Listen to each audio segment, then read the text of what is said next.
Sveicināti, dārgie draugi! Šoreiz esmu jūs aizvedis atkal uz Daugavpili un gribu jums parādīt purva taku Daugavpilī, kas atrodas gandrīz vai pašā pilsētas centrā.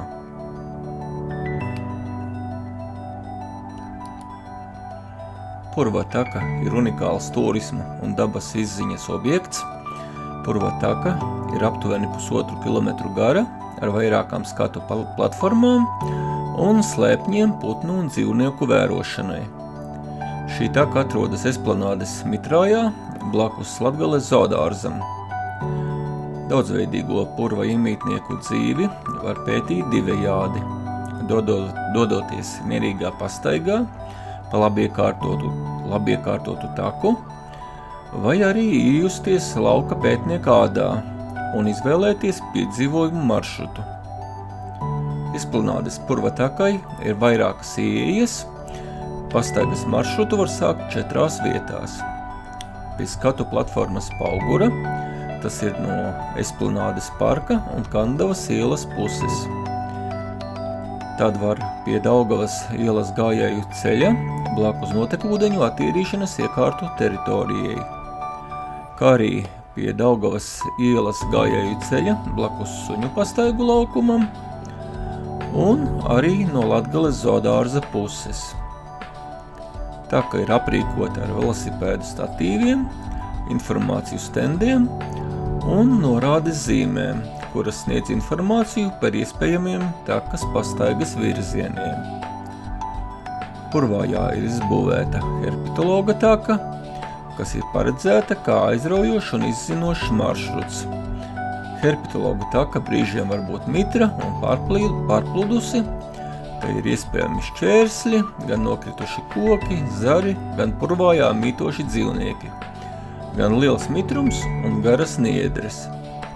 Savukārt skatu platformā ierīkots binoklis putnu un teritorijas vērošanai, kā arī laipās ir izbūvētas arī vietas ar putnu vērošanas sienu.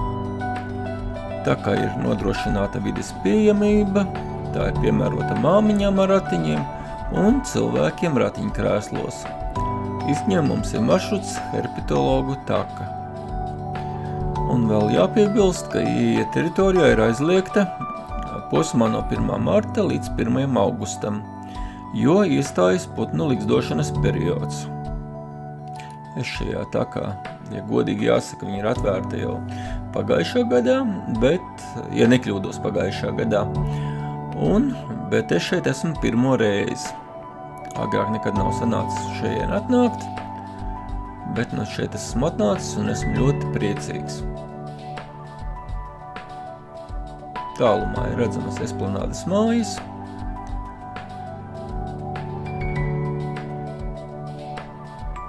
Šeit pa labi aiziet celiņš, vai ir nedaudz uz priekšu, aiziet celiņš uz Latgales zoodārzu.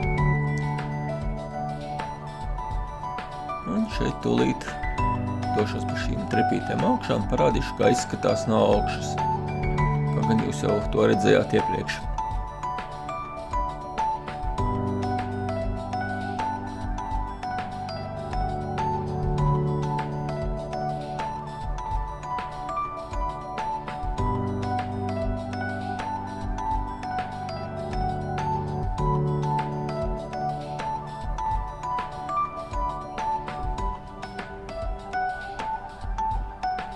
Kādreiz šeit tūmā nekur nevarēja tikt, cik varēja redzēt no Daugavas ielas, tas ir no tāda kā pacēluma, uzbēruma, teiksim tā, no turienes varēja redzēt nedaudz purvu, bet tā konkrēti klāt šeit tikt nevarēja. Jāatzīst, ka nezinu nevienu tādu purva taku nevienā citā pilsētā, ja tāda kaut kur pastāv, varat uzrakstīt to komentāros.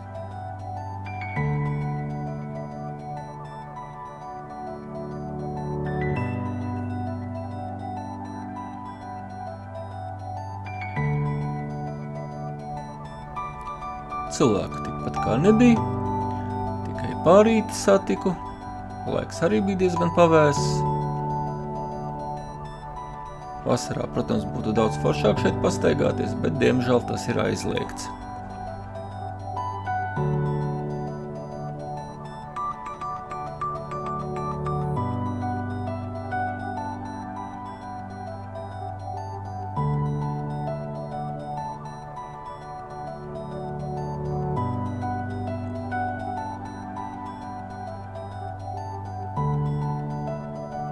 Ļoti priecēja šie soliņi, uz kuriem varēja apsēsties, kad kājas nogurst.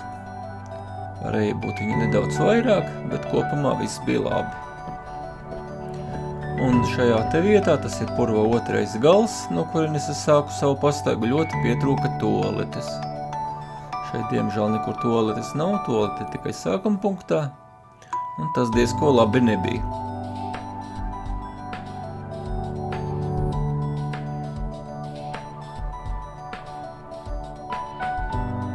Te varat apstādināt video un nedaudz palasīt par šo taku.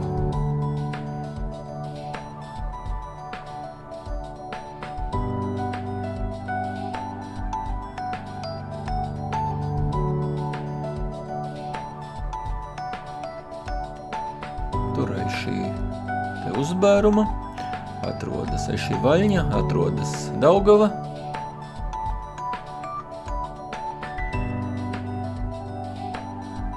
Šīs tas sienas, cik es saprotu, ir domātas putnu vērošanai.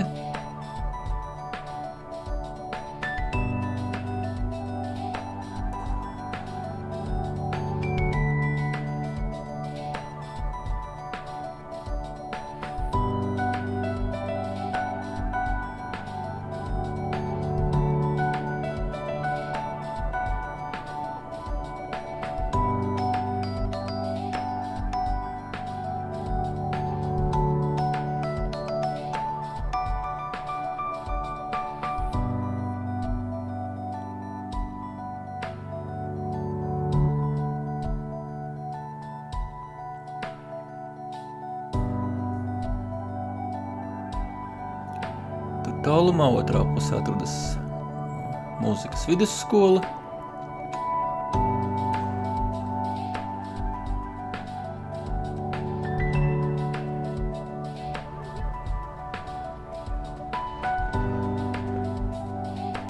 Un, pamazām došos atpakaļ uz savu sākuma punktu pa otro pusi. Vārdi sakot, šeit var apiet uz riņķi. Apkārt purvam.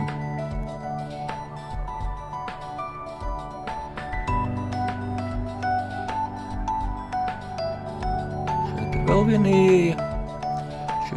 Šis ir tas suņu pastaigu laukums. Te ir tā vēl viena ieeja, kuru jau sākumā minēju.